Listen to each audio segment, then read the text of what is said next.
the combination of music, computers, abstract art. Here we go. I'm loving this festival, and I love festivals like this. I mean, it's because of this company and this kind of festival that it allows, you know, stuff that's a little more abstract and kind of weird to be heard and be promoted well, and have like a, you know, it like shoots a flare gun in the air of any city that it's part of, and those people who are interested in that kind of music kind of flock to it, and it's great. Es muy abierto y está enfocado a nuevas propuestas. Tiene esta vibra canadiense, ¿no? Yo creo así de que todo es muy cool, todo es relajado y muy profesional al mismo tiempo.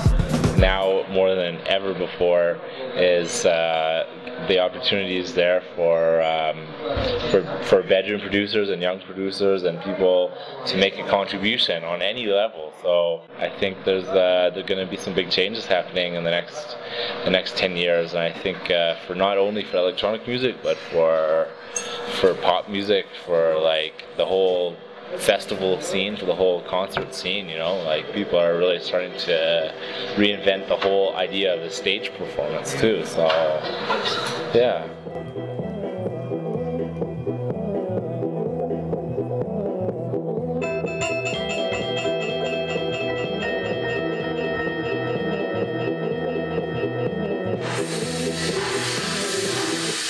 The fact that the music industry in its traditional sense is dissolving.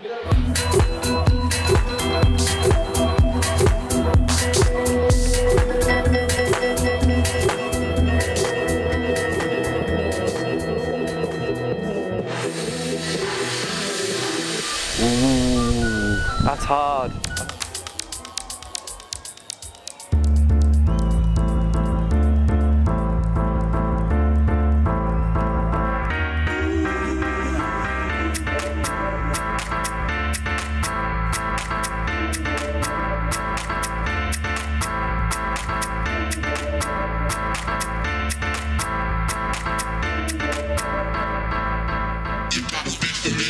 I mean, I didn't even know that I'd be doing music professionally.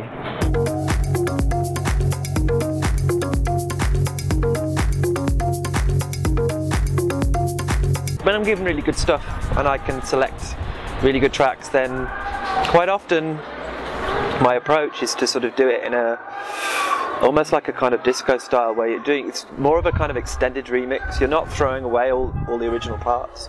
You're kind of building on them and opening them out, unfolding them, and trying to make them work on a dance floor.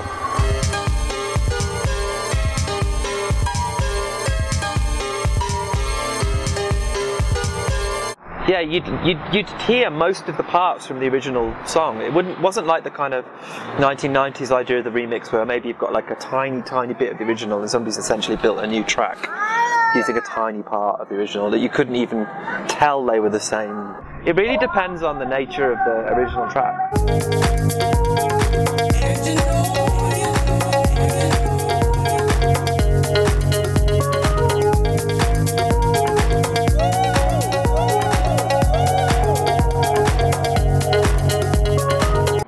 My favourite synthesizer is probably a Yamaha CS60, which is like half of a...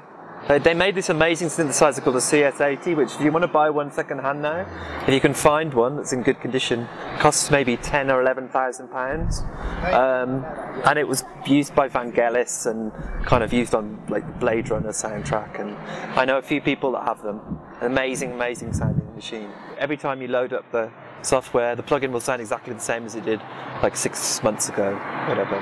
Whereas your analog synthesizer, you turn it on and it might not sound the same. So once you have an idea, you get it down quickly. So it encourages a different way of working.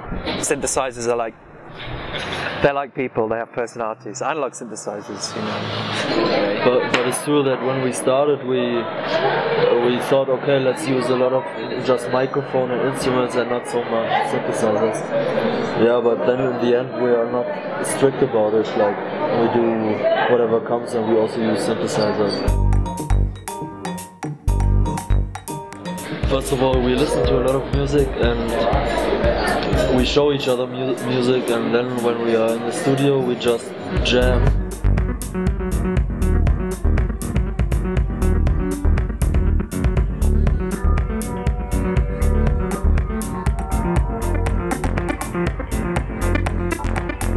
So it's not about consciously being influenced by somebody, it's more filtering it in our way, and then we basically make the music improvising, so it's a really intuitive process. I mean, there's not really a main idea.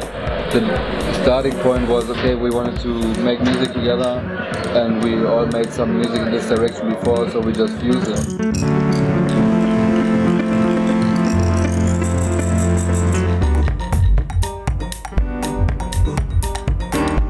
And we had our first jam session, then the music just happened.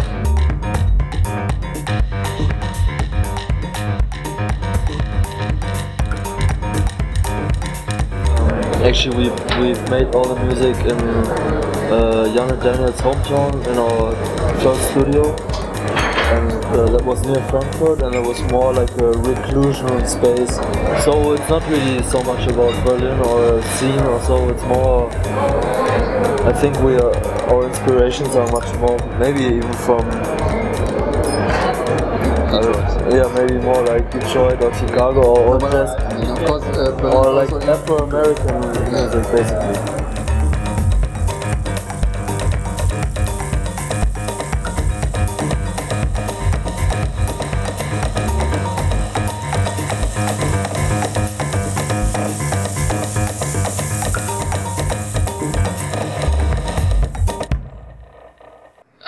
Fun is primary ingredient in just about anything that I'm involved with.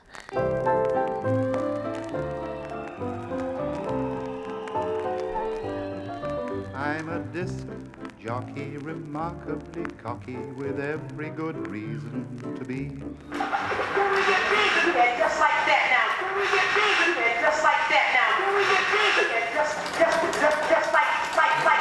that now. When we get big again, just like that now. When we get big again, just like that now. When we get big again, just like that now. Chill. So you can really do kind of fun, interesting things with just little bits of records.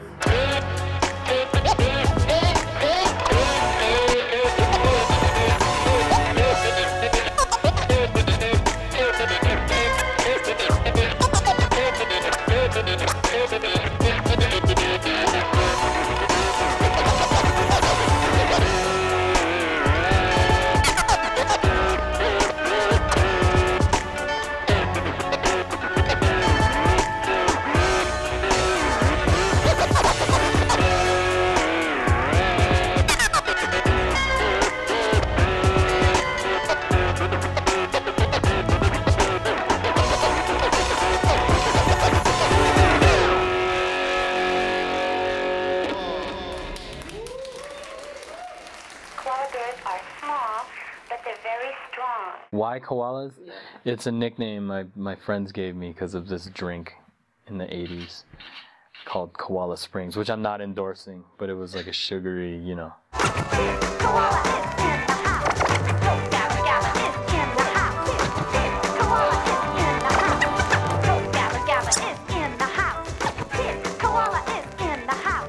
It was one of those drinks that was always available in my house. So if you came over to the house, my mom would offer you, would you like a koala drink? Would you like a koala drink?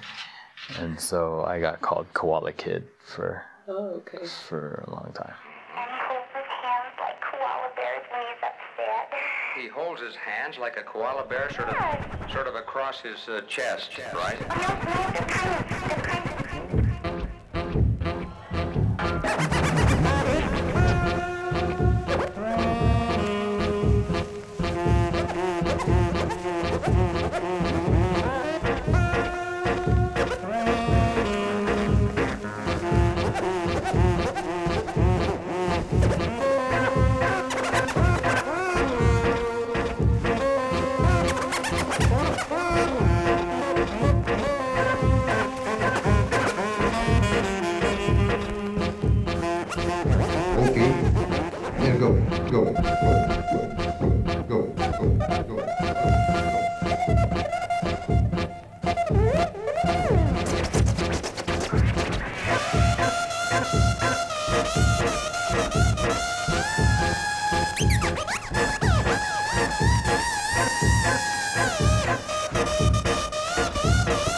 There was always this intention of it being shared and bringing people together on some level. You know, that's why I like tours and live shows as well, because it's connecting. You know. It's all about the when you know what I mean. Rap and come in, let me tell you what we mean. All about the banana and the bottle around queen. So, Patrick.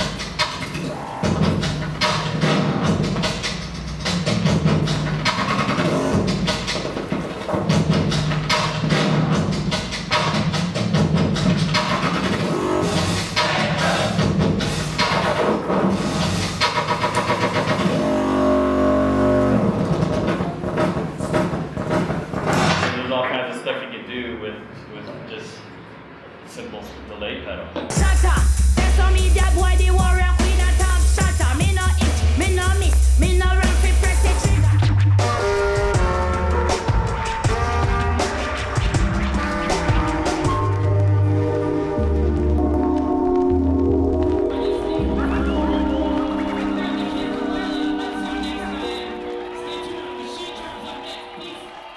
It's like music, like I was talking about before, it can resonate with you. I might write something because I'm trying to remember my favorite summer from childhood or something like that, and those chords might bring something back for someone else, but it won't be the same memory, obviously, but it might lead you in a specific area of feeling, you know, and I think that's all I'm trying to do. I'm not trying to tell people what to hear or what to see. It's just you know, if they respond to it or are moved by it, then I think that's great. Huckleberry friend.